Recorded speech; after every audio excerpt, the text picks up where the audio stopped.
It is the exciting eve of our rediscovery of South America. The next morning, and the excitement continues, for before us lies the harbor of Rio de Janeiro, as amazing to every newcomer as it must have been to his discoverer, Gonzalo Coelho, on New Year's Day in 1502. The world over, there's no setting like this for a city. A landlocked harbor, deep, safe, and immensely large, nowhere is its equal. A waterfront miles long, and in and above and around everything, an incredible juxtaposition of sea, plain, and mountain. In making this place ready for its settlers, nature really outdid herself. For the people of Rio have the ocean at their front doors, while from their city streets rise slopes and peaks, such as most countries look for only in their remote wilds. Yet between the mountainous masses there is room for a metropolis. A Rio of almost 2 millions. It's larger than Detroit or Los Angeles.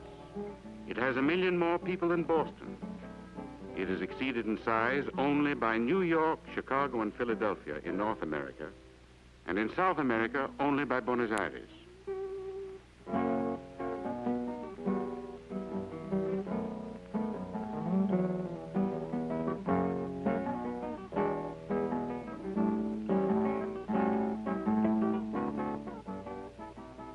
It has its old quarter, too, for there has been a town here since 1565.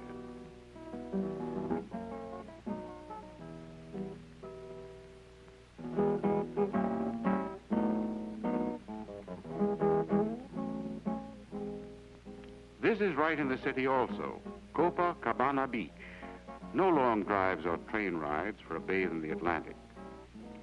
If you say what a city, you'll be quite right. You are seeing this because by good luck we happen to be in Rio for Mardi Gras.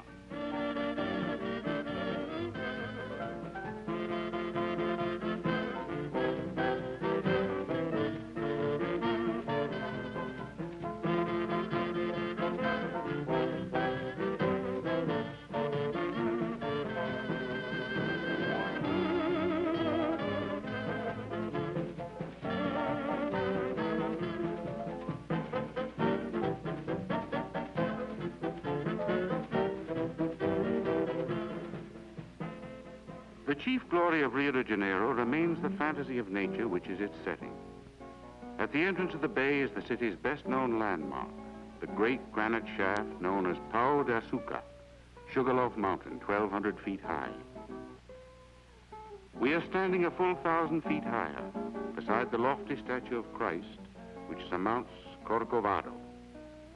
Such is the capital and chief city of that self-contained empire which we know as Brazil. Here is the gateway to a country which is as big as continental United States, plus another Texas. A country larger than any other on earth except China, Russia, and Canada. A country which embraces 47% of all of South America. A country of 45 millions of people.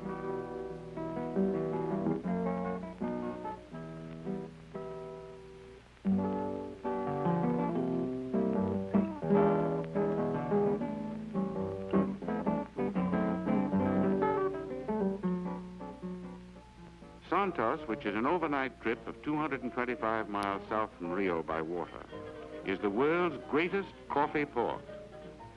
A major portion of Brazil's coffee sets out from here for foreign markets, and Brazil's coffee is nearly 3/5 of all the coffee there is.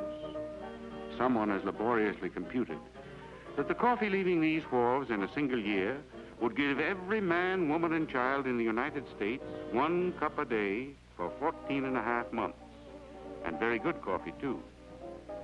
Santos is the port of entry and export for the state of Sao Paulo, the industrial center of Brazil, so the exports are not confined to coffee.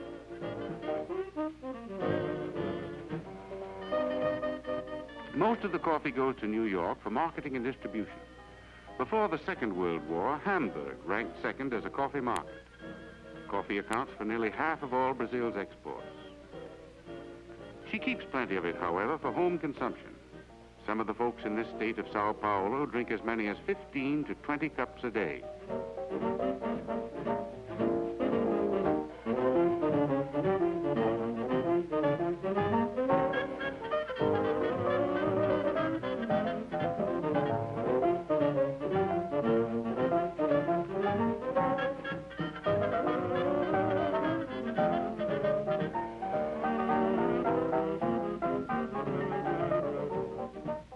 Heading inland to the city of Sao Paulo, which is 40 miles from the coast, we find the road climbing steeply. We look back to Santos and the coast. We are on the edge of a plateau, which is curiously tilted inland. Because of this tilt, rivers which rise within a few miles of the coast may flow inland and wander about for more than 2,000 miles before they reach the sea. Here, however, engineering skill has caused one of these rivers to flow backwards and to fall suddenly over a precipitous drop to give the city of Sao Paulo its electrical energy. An amazing city, this Sao Paulo.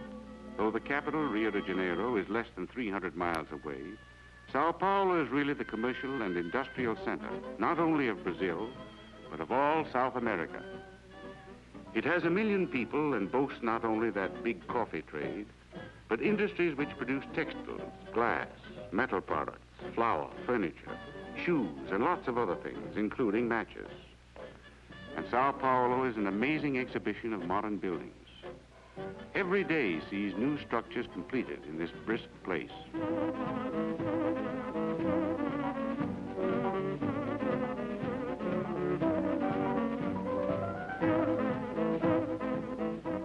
At Sao Paulo's Butantan Institute, the famous medically inspired snake ranch. Here poisonous reptiles live in palatial quarters and are induced to yield their venom so that serums can be made to combat the activities of other poisonous reptiles. Every year, thousands of Brazilian plantation workers are bitten by snakes. The scientists at Butantan have cut the death rate way down. Some of the venom supplied, not too willingly, by Butantan's star boarders, is used in combating smallpox and diphtheria. This business is all a great surprise to the snake, who never had any intention of using his venom in this way. And after it happens to him 2 or 3 times, he quits. He just dies. And then they can go and get their venom from some other snake. The lilies at the forestry gardens at Sao Paulo.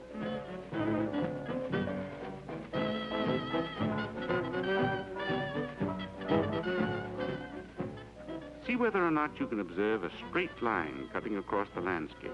You probably can't. But if you could, it would be the Tropic of Capricorn. Here's where it is.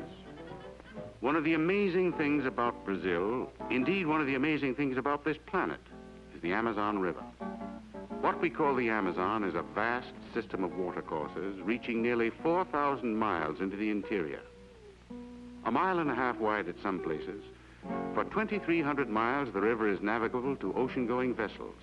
And then, beyond that, it traverses vast reaches of forests, swamp, and brushland, which to this day are largely uncharted, unsettled, mysterious.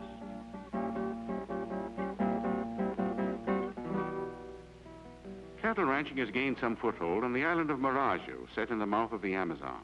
The fact that this island is larger than the entire country of Belgium is a hint of how normal ideas of size undergo strain when you're in the Amazon country.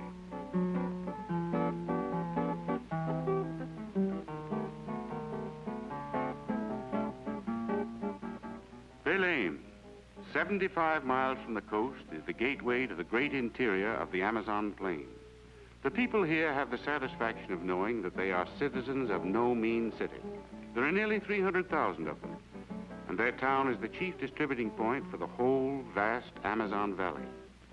And someday it will be a really busy port, for in front of it is the lower Amazon and its mouth, a gateway to the world, while back of it, stretching into the interior, is one of the few remaining great untouched frontiers. Up the river are endless hot lands, lands that will remain forbidding until ways are found to conquer jungles and their widely assorted scourges. But as we ponder over the Amazon and its unsolved mysteries, we remember that here, if anywhere, is a great challenge to man's pioneering impulses. Land, good land, endless miles of it, someday to be made habitable and productive. The vast interior of Brazil, when that day comes, will support a population running into hundreds of millions. To look up the Amazon is one way of looking into the future.